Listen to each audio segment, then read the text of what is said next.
Hi everybody, quick stoma story for you which will give you a laugh but unfortunately makes me cringe still after even talking about it about 10 times since. So I was at some workshops at the weekend for Team Scotland in preparation for Glasgow Commonwealth Games. I am not competing this time. I'm part of the support team for some of the young athletes that are kind of being identified as potential athletes for future games. So we're at some workshops, and I usually don't mention that I have a stoma, especially if I'm a participant, because if I'm listening, I'm generally able to be body aware of what's going on, and if I feel like the stoma is going to make a noise, I'd just pushing it like a button, and it's kind of stops any noise happening. And if it does make a noise, I can catch it before anyone else hears. So I got through all of Saturday. There had been a couple of like tiny little bubbly spells that I managed to catch and button it before anything happened. And I made it through 3/4 of the day on Sunday with exactly the same. But we broke out into smaller groups, and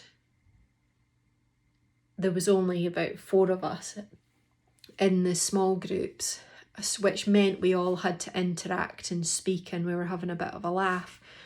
And at the beginning of the weekend, we'd done a bit of an introduction to everybody, because I actually only knew about one person that was in the room. Everyone else I'd met online, or I knew about them because some of them are ex-athletes and Olympians and games athletes. But I didn't know anybody particularly well, and I just made a judgment call during my introduction not to mention it, because most of the weekend I was going to be a participant, so the risk of any noises was quite low. So I'm like feeling pretty confident. Gets to Sunday afternoon, last exercise of the day, standing outside in the beautiful sunshine. I'm talking, and I must have like done that when I was speaking, like tensed my abs, and it pushed air at speed through my bowel and out my stoma hole, and it made this massive fart noise. And the 3 other people were all like round me, just like turned and faced me with a face of shock. And I was like, oh my God, I'm so sorry. I've got a stoma. I can't control any wind that comes out. Oh my God, I'm so embarrassed. And then one of the boys was like, oh, thank God, I've been waiting to let one rip. And then the other guy was like, well, see, now you've got an excuse. Just tell everyone you've got a stoma and you'll be fine. Oh, God.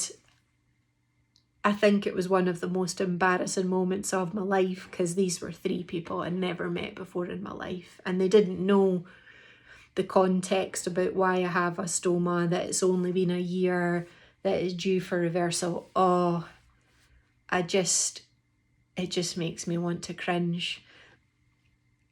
And I just don't know if I'll ever get rid of that feeling, because sometimes when you've talked about it enough, you'll kind of laugh it out your system.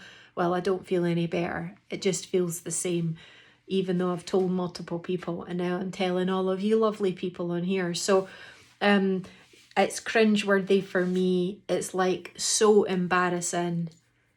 I just wanted the ground to swallow me up and close on top of me and never meet these people again. But I thought I would give you all a laugh and give you a smile, and help you realise, you know, sometimes these things happen when you've got a stoma, and it's a bit embarrassing. So that is it today. I've got an update on my colonoscopy. All good news, but I'll give you a run through over the next couple of days, and just to let you know. And then my next set of videos after that will all be about my reversal, which is part 3 of 3 in the journey. So last bit to go, last couple of videos all on bowel cancer, and then hopefully that chapter of my life, I'll get some closure and move on, and then I can start the next chapter, hopefully a positive one. So that's it for today, but I'll catch up with you later in the week with colonoscopy chat and waiting list stuff. So see you later, bye.